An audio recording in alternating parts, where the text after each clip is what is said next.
முருகனே துணை. அனைவருக்கும் இனிய வணக்கம். ஆன்மீகம் உங்களை அன்புடன் வரவேற்கிறது. கடன் பிரச்சனையிலிருந்து தப்பிக்க உதவும் ஆன்மீக குறிப்புகள் என்னவென்று பார்ப்போம். இன்றைய காலத்தில் இந்த உலகத்தில் வாழக்கூடிய அனைவருக்கும் இருக்கக்கூடிய ஒரு பொதுவான பிரச்சனை என்றால் அது கடன் பிரச்சனை தான். ஏழையாக இருந்தாலும் வசதி படைத்த கோடீஸ்வரராக இருந்தாலும் கண்டிப்பான முறையில் ஏதாவது ஒரு ரூபத்தில் கடன் என்ற ஒன்றை வாங்கியிருப்பார்கள். அந்த கடனால் கண்டிப்பான முறையில் மன உளைச்சலுக்கும் ஆளாகி இருப்பார்கள். அப்படிப்பட்டவர்கள் அந்த கடன் பிரச்சனையில் இருந்து வெளியே வருவதற்கு பலவிதமான வழிபாட்டு முறைகளும் பரிகாரங்களும் திகழ்கின்றன. அவற்றுள் சில வழிபாடுகளை பற்றி நாம் இந்த பதிவில் பார்க்க போகிறோம். கடன் தீர ஆன்மீக குறிப்புகள். ஏதோ ஒரு இக்கட்டான சூழ்நிலையில் பண பற்றாக்குறையின் காரணமாக பிறரிடம் இருந்து கடன் வாங்கி இருப்போம் அல்லவா? அந்த கடனை திருப்பி அடைப்பதற்காக பல விதங்களில் முயற்சி செய்தும் பல தட்டுப்பாட்டின் காரணமாக அந்த கடனை திருப்பி செலுத்த முடியாத நிலை ஏற்பட்டிருக்கும். ஒரு சிலருக்கு அந்த கடனுக்குரிய வட்டியை அடைப்பதற்காக மேலும் கடன் வாங்க வேண்டிய சூழ்நிலை கூட உண்டாகியிருக்கும்.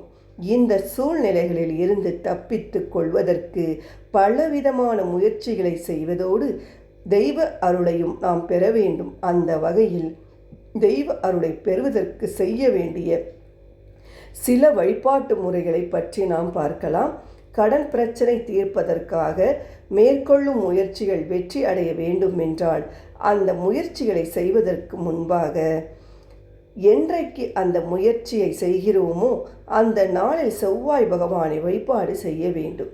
அதுவும் குரு ஓரை இருக்கக்கூடிய நேரத்தில் செவ்வாய் பகவானுக்கு அர்ச்சனை செய்து வழிபாடு செய்துவிட்டு பிறகு அந்த முயற்சியில் ஈடுபட்டோம் என்றால் அந்த முயற்சிகள் வெற்றி அடையும். இதுபோல் வெள்ளிக்கிழமை அன்று காலை 7 மணியிலிருந்து 9 மணிக்குள் சுக்கிர பகவானை நாம் அர்ச்சனை செய்து வழிபாடு செய்தோம் என்றாலும் சுக்கிர பகவானின் அருளால் கடன் பிரச்சனை தீர்வதற்குரிய பண வரவு உண்டாகும். இதோடு மட்டுமல்லாமல் மாலை நேரத்தில் வீட்டில் விஷ்ணு சகஸ்ரநாமத்தை ஒலிக்க செய்வதன் மூலம் விஷ்ணு பகவானின் அருளால் பண வரவில் இருக்கக்கூடிய தடைகள் நீங்கும், கடன் பிரச்சனையும் சரியாகும்.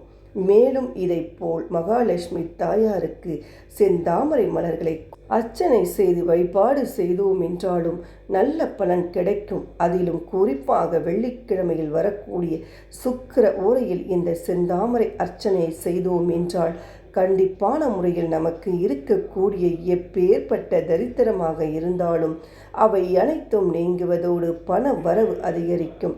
அதன் மூலம் நம்முடைய கடன் பிரச்சனையும் தீரும்.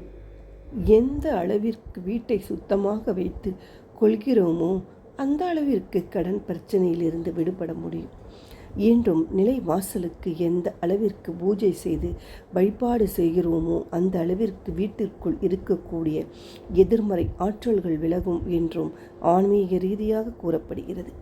இந்த ஆன்மீக குறிப்புகளில் ஏதாவது ஒன்றை முழு மனதோடு முறையாக பின்பற்றி வருபவர்களுக்கு கண்டிப்பான முறையில் அவர்களுடைய கடன் பிரச்சனை தீர்வதற்குரிய வழி உண்டாகும் என்ற தகவலை கூறி இந்த பதிவை நிறைவு செய்து கொள்வோம். நன்றி, வணக்கம்.